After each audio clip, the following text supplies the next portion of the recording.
o cafénapolitica.com.br e a TV Cidade Livre de Brasília, canal 12 da NET, trazem hoje para entrevistar o advogado ex-presidente da Ordem dos Advogados do Brasil, OAB, e atual membro da Comissão Brasileira de Justiça e Paz da CNBB, Dr. Marcelo Lavaner. Doutor Marcelo, é um prazer ter o senhor aqui, viu? Nós prazer. Estamos recentemente saídos de uma eleição muito disputada, né? Da qual saiu como pauta principal a reforma política, né? A necessidade de fazer reforma política. O senhor estava falando há pouco da reforma, e eu vi em manchete hoje no site do Estadão uma avaliação lá dizendo que só os deputados e os senadores gastaram R$ 1 bilhão para se tornarem eleitos, né? Quer dizer, é um absurdo. É uma loucura isso daí, né? Quer dizer, cada deputado vai ficar quase 50 milhões de reais. Bom, mas, doutor Marcelo, de qualquer maneira, nós estamos saindo de uma eleição assim muito renhida, né? E essa eleição, claro que ela provocou, né, uma certa animosidade, né, entre as partes, mas de qualquer maneira houve um resultado eleitoral muito claro, né? Houve um resultado eleitoral muito claro a favor da presidente Dilma Rousseff, que acabou sendo reeleita com 3,2%, né, de votos favoráveis. Verdade. Mas de qualquer maneira, eu me esqueci de dar uma referência aí também do doutor Marcelo, que ele foi autor, né, de uma petição pedindo o impeachment do presidente Collor em 1990. Pedido, né? Que chegou a seu término, né? Pois é, pedido que chegou a ser, né, apreciado, sendo atendido, né? Pois é. Porque acabou sendo consumado. Então, doutor Marcelo, o senhor agora também estão falando agora no impeachment, mas uma coisa assim mais forçada, não objeto de uma pressão social, uma coisa que mais parece, né, coisa de palanque. Como é que o senhor está vendo esses pedidos de impeachment aí? Pois é, Leite, os processos os eleitorais, o período eleitoral, é de disputa muito acirrada. Dificilmente teremos no Brasil ou em outro país um processo eleitoral em que não haja o confronto de ideias, em que não haja críticas ao candidato adversário, e isso faz parte do processo eleitoral e faz parte do jogo democrático. O que nós temos a saudar no nosso país é que esse processo se processou, esse processo se deu, se realizou. Os candidatos todos, no primeiro e no segundo turno, tiveram ampla possibilidade de debate, de diálogo com a população, e afinal a votação chegou tranquilamente a um término, apurados os votos, saiu vencedora uma candidata, que é a candidata Dilma Rousseff, que se reelegeu como presidente da República, e naturalmente esses ruídos a que você se refere, de não conformismo com o resultado das urnas, e eventualmente alguma ideia ou alguma coisa que se falou de impeachment e de não aceitação do resultado da eleição, isso me parece que também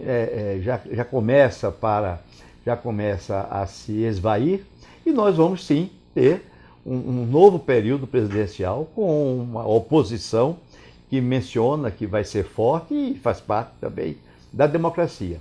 E você também mencionou, e isso é importante, o custo dessa campanha eleitoral.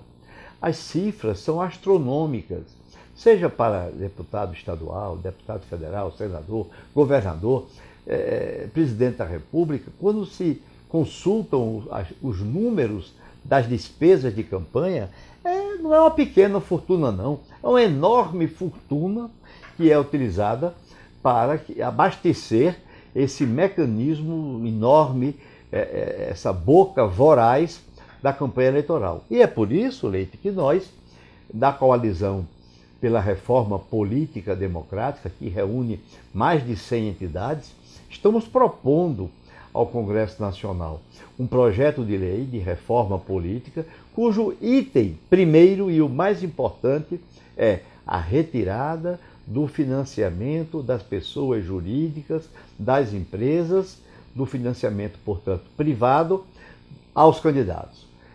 Aprovado o nosso projeto de reforma política, os candidatos não poderão mais receber financiamento, ajuda eleitoral, contribuição, doação para a campanha das pessoas jurídicas. Terão que receber apenas e exclusivamente os recursos que venham de pessoas físicas e eventuais recursos da Justiça Eleitoral. Doutor Marcelo, muito se fala de reforma política, como também se fala de reforma tributária, né? A gente sabe que com a composição do Congresso que está aí, que não é muito diferente da composição dos congressos anteriores, né? Um pouco pior.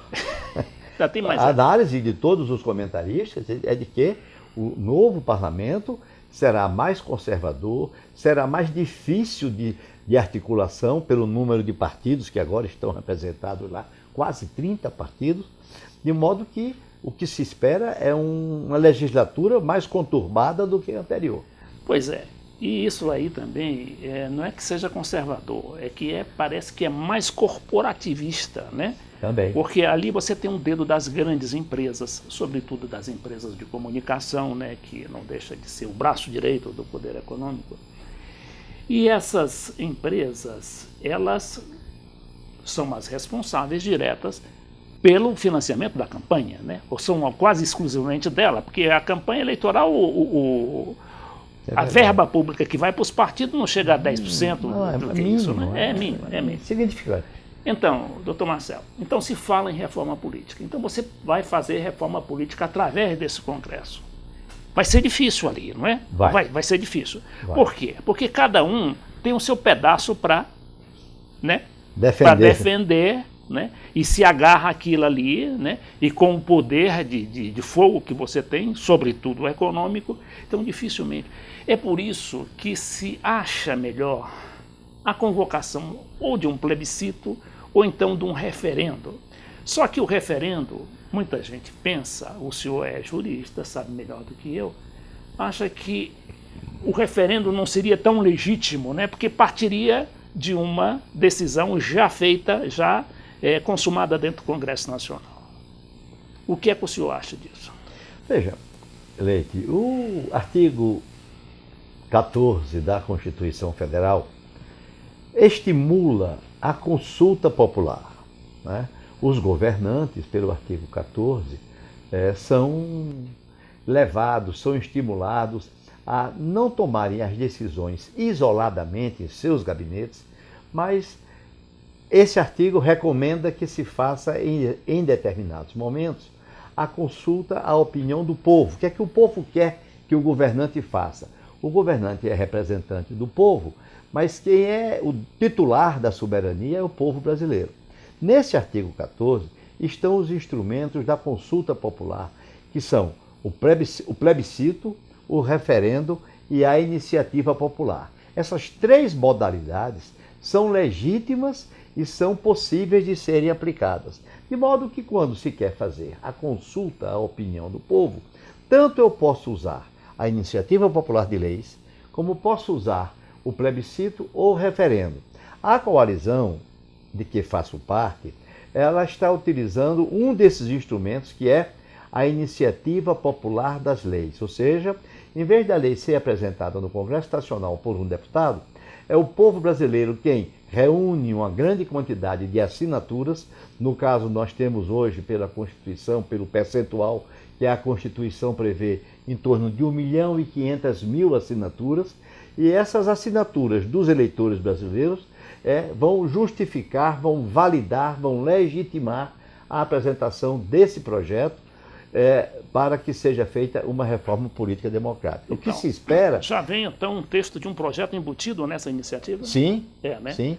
O projeto está pronto, inclusive nós já apresentamos uma versão dele, uma versão não, o texto dele ao Congresso Nacional, mas na Câmara Federal, mas estamos coletando agora as assinaturas para validar, para legitimar este projeto de lei como um projeto de lei de natureza de iniciativa popular. Correto. O senhor diz, então, que o objetivo, né, quer dizer, o primeiro item desse projeto seria o afastamento do financiamento de empresas privadas aos candidatos. Das empresas.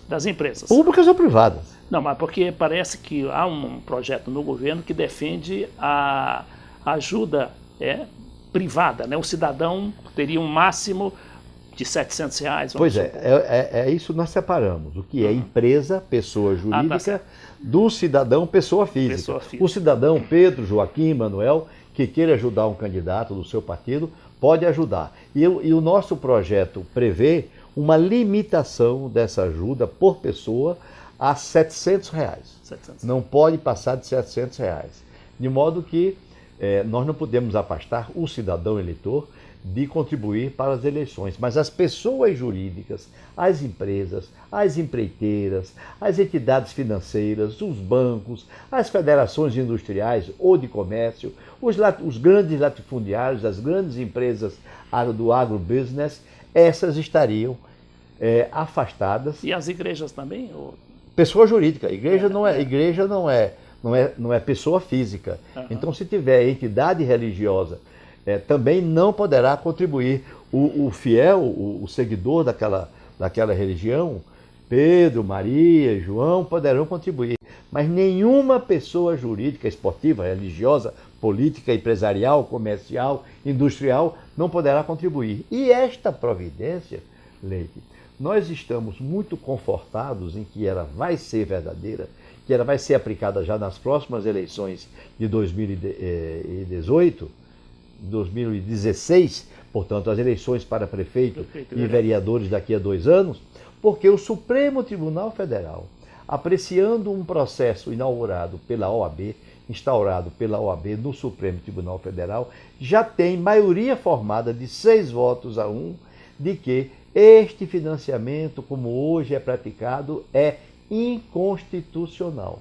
De modo que só basta agora os 4 votos que restam a serem proferidos no Supremo para que este assunto esteja definitivamente resolvido por uma decisão do Supremo Tribunal Federal. De modo que a dificuldade que nós sabemos que teremos junto ao Congresso Nacional, corporativista, representando interesses muito peculiares, de grupos econômicos ou então de grupos religiosos, finalmente um Congresso realmente muito segmentado, com muitos partidos, nós temos em nosso favor, para argumentação junto aos parlamentares, o fato de que o Supremo já começou a fazer uma reforma política que eles, parlamentares, não fizeram, considerando inconstitucional, porque é inconstitucional, sim, o dinheiro de pessoas jurídicas, de empresas, determinando quem se elege e quem deixa de se eleger. Porque, como você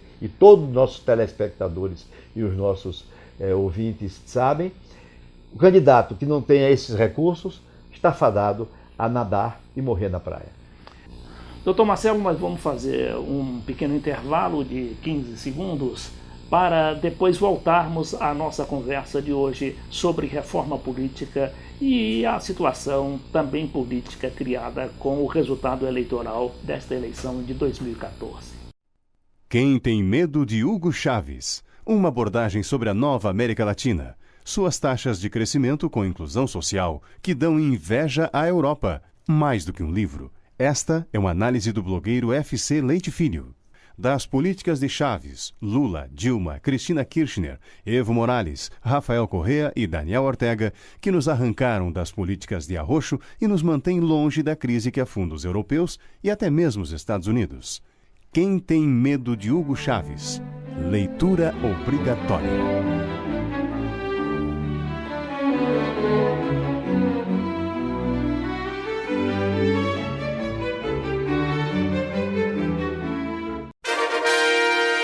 Desafios brasileiros na era dos gigantes. É um clássico de nossa literatura política. Seu autor, o embaixador Samuel Pinheiro Guimarães, focaliza cada um dos 12 capítulos do livro numa série de entrevistas ancoradas pelo jornalista Beto Almeida. TV Cidade Livre de Brasília, levando a você a informação que não chega pela mídia tradicional.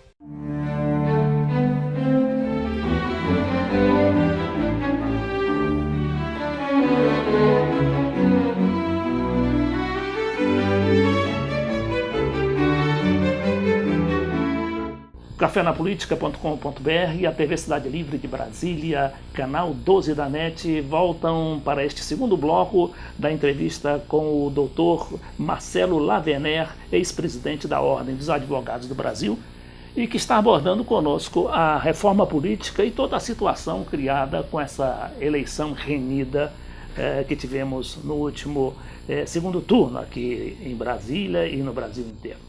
Então, doutor Marcelo, quais seriam as outras itens da reforma que essa sua iniciativa, a iniciativa dessa coalizão está propondo? Na verdade, podemos dizer que são 4 pontos principais. O primeiro foi mencionado, que é a exclusão do financiamento de empresas nas campanhas eleitorais. O segundo ponto, que nós consideramos como sendo importante na nossa reforma, porque há outros além desses 4, é o da alternância de gênero. O que é que significa isso, Leite? Significa que nas listas proporcionais para as eleições nas câmaras de vereadores, assembleias legislativas e na Câmara Federal, os partidos serão obrigados a apresentar os seus candidatos na proporção de um homem e uma mulher. Um homem e uma mulher, ou uma mulher e um homem, ou seja, uma alternância igualitária de gênero. Hoje parece que a lei A lei hoje fala em 30%, mas que também não é observada. Então, nós estamos estabelecendo a obrigação de haver essa alternância de gênero e estabelecendo mecanismos para que isso seja realmente reconhecido. O terceiro ponto é a eficácia maior, uma regulamentação mais favorável ao uso desses instrumentos da democracia direta, que são o plebiscito, o referendo e a iniciativa popular. Esses 3 instrumentos muito raramente são usados em nosso país, o que não acontece, por exemplo, nos Estados Unidos, que recentemente fez 30 ou 40 consultas populares junto com as eleições proporcionais. Esses 3 instrumentos no nosso país são usados de maneira muito longínqua um do outro, anos a fio que se passam sem que se use. Então nós estamos facilitando, estamos tornando mais fácil a utilização desse sistema, que nós chamamos dos instrumentos da democracia participativa ou da democracia direta. E o 4º ponto, que na verdade na nossa proposta é o segundo, mas esse aqui é um pouco mais sensível, um pouco mais técnico, que eu tenho que explicar melhor, é uma mudança no sistema de eleição de deputado federal, estadual e vereador. A crítica que o eleitor faz hoje é que vota em Pedro e termina que não é Pedro quem se elege, é João que se elege, ou Maria que se elege. Uma pessoa que muitas vezes não é nem do partido de Pedro. De modo que essas eleições que nós dizemos que são eleições proporcionais, pelo sistema proporcional de lista aberta, nós estamos substituindo a forma de lista aberta para uma forma de eleição proporcional em lista pré-ordenada. Qual é a vantagem dessa eleição em lista pré-ordenada e em 2 turnos? É que essa modalidade fortalece os partidos políticos e faz com que os partidos que foram criados sem programa, somente pela vontade pessoal, potestativa de alguém que quer criar um partido, e muitas vezes para fins outros de comercialização, por exemplo, do tempo de televisão. Então, essa modificação do voto proporcional numa pessoa para o voto em lista pré-ordenada num partido, vem a fortalecer o partido. De modo que o eleitor, em vez de votar no nome especificamente de uma pessoa, ele vota no partido da sua preferência. Aquele partido que tem um programa que se identifica com os valores, com as convicções do eleitor. Num primeiro momento, então, o partido apresenta uma lista pré-ordenada de candidatos, mas o voto vai para o partido. No segundo turno, então, são calculadas as cadeiras que aquele partido logrou obter com a votação no primeiro turno, E digamos que o partido A conseguiu 6 lugares de deputado distrital, por exemplo. Então, esse partido A, no segundo turno, apresenta o dobro desses 6, apresenta 12 nomes tirados daquela lista, e aí sim, no segundo turno, o eleitor poderá, daqueles 12 que o partido A apresentou, votar no candidato da sua preferência. Portanto, numa quantidade de candidatos muito menor, muito mais reduzida. Então, é um sistema proporcional de lista pré-ordenada e de voto em 2 turnos. No segundo turno, atende-se a essa vontade do eleitor brasileiro que quer votar numa pessoa que ele conhece, num vereador que ele conhece, um deputado estadual. Mas primeiro, ele vai escolher o partido. Eu quero o partido A ou o partido B. Então, esse partido que apresentou esses candidatos corresponde à minha escolha como cidadão. E em seguida, daqueles que podem ser eleitos de acordo com aquela lista, eu vou votar num nome daqueles, e este então será. E os que forem mais votados no segundo turno serão os candidatos que estarão exercendo o mandato popular. Doutor Marcelo Lavaner, essa questão de plebiscito, né? Eu não sei por que razão, mas com essa onda conservadora que foi criada, sobretudo nesse último pleito, nessa última campanha, e a gente deve muito isso ao esforço da mídia, ao esforço do poder econômico de impor sua vontade, de impor sua pauta política. O que acontece? Geralmente, quando se fala em plebiscito, já há uma desconfiança, né? Se gera uma desconfiança de que aquilo é golpismo, né? Que aquilo é passar por cima do Congresso Nacional, que tem a legitimidade, né, de eleger os seus representantes e foram eleitos e tal. Só que tem também o plebiscito, que não deixa de ser legítimo também, né? Mas previsto na Constituição. Só que eles, quer dizer, essa corrente, essa vertente conservadora quer vincular ao bonapartismo, né? Agora ao bolivarianismo, né? Do Chávez, da Cristina Kirchner lá na Argentina. E eu lhe pergunto, isso será viável com toda essa reação contra e tão poderosa assim? Veja, Leite, é bem lembrado essa questão da acusação a uma pessoa ou a um governo de ser bolivariano, não no significado bom de Simão Bolívar, o grande líder das Américas, mas bolivariano no sentido de autoritário, de centralizador. Estigmatizar. Estigmatizado. Né? Isso é bom dizer porque essas pessoas não têm limite. A rainha da Inglaterra, agora, semana passada, validou uma lei de meios, um marco regulatório da imprensa na Inglaterra. Exatamente, não censurando a imprensa, a Inglaterra é um país que defende a liberdade de imprensa, mas censurou um marco regulatório para a imprensa na Inglaterra. E isso contra toda a oposição dos grandes meios de comunicação, a News Corporation, daquele bandido chamado Rupert Murdoch, que foi preso, inclusive, porque estava violando a privacidade das pessoas, tem não sei quantos processos contra ele. Pois bem, mas a rainha da Inglaterra não escapou da pecha de estar adotando uma atitude bolivariana, uma atitude bonapartista, como você diz, autoritária. De modo que nós sabemos que no Brasil a mídia representa a mídia comercializada, oligopolizada, na mão de 3 ou 4 famílias, uma mídia que não tem valores éticos porque não respeita a Constituição. Essa mídia vai influenciar sim toda vez que nós fizermos um plebiscito, toda vez que nós fizermos um referendo ou que nós fizermos uma eleição, como vimos agora, um espetáculo triste das revistas, portanto a imprensa escrita e as televisões. Mas com grande repercussão também no meio eletrônico. E também nos meios eletrônicos, que também estão sendo ocupados pelas mesmas corporações.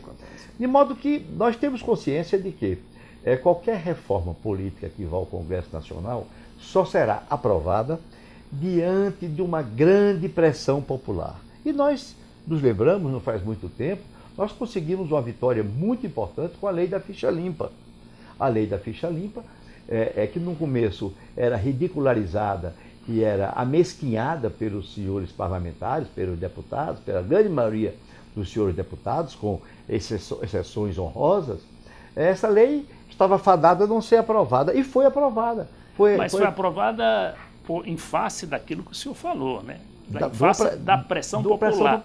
Porque se não tivesse havido a pressão popular, não seria. Continuaria no mesmo na gaveta, continuaria na gaveta. Então nós queremos ver se temos força para colocar o povo nas ruas no começo do ano que vem, com base na iniciativa popular ou com base na consulta plebiscitária, o que for, mas povo na rua pressionando o Congresso Nacional para que o Congresso Nacional faça a reforma que o povo brasileiro quer.